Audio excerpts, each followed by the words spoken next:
Hello, my name is Yadda, and I'd like to tell you something about the global leadership as I see it.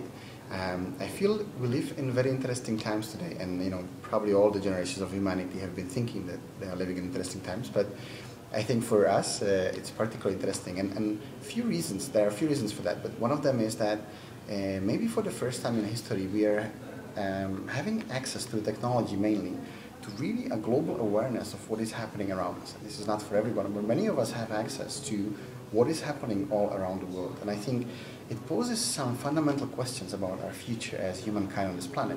Are we sustainable or not? What do we need to do to be here in the future? What are some of the transitions that our society needs to make to be able to make it into a sustainable future?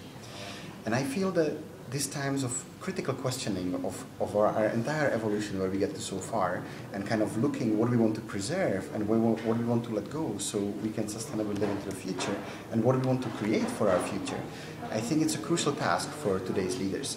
So that's why I refer to them as global leaders, but it doesn't mean necessarily that they lead only global agendas. It may mean very local projects, but from a place of global awareness. And I feel these leaders need three things.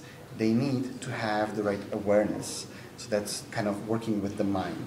And there are different frameworks that you can use to look at the world to give you a sense of what is this complex thing happening around us and how can I make sense of it? And also, where are the places that I can actually act and make a difference in today's world? So that's first thing, the mind, the ability to think and to know where my leadership is needed.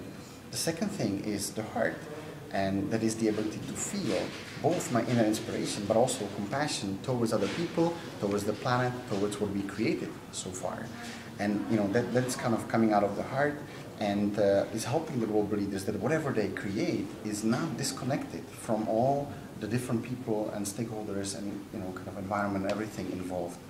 And the last thing is the hand. So we had the mind, we had the heart, now is the hand, which is the constant ability of the global leaders to transfer all of the insights from their mind and hearts into an action that actually shapes the current reality. Because without that, it's just thinking and kind of feeling, but it's not producing anything different. So it is the ability to think, to feel, and act that I feel defines global leaders of today. And I feel those are needed to help us to create a new future for all of us. And in many ways, this website and this book is an invitation for you to step into your journey of learning what it takes to be a global leader in your own context.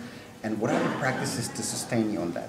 This is not something you learn over little time. It might be something as the samurai wake up every morning and they do their practice for 40 minutes, for 40 years. Maybe this is your journey. So this is more a starting place where you can start by reading the book and by looking at some of the resources. But maybe this is an ongoing life commitment that you might want to take if you want to become a global leader and to shepherd it into a more sustainable and meaningful future as humanity.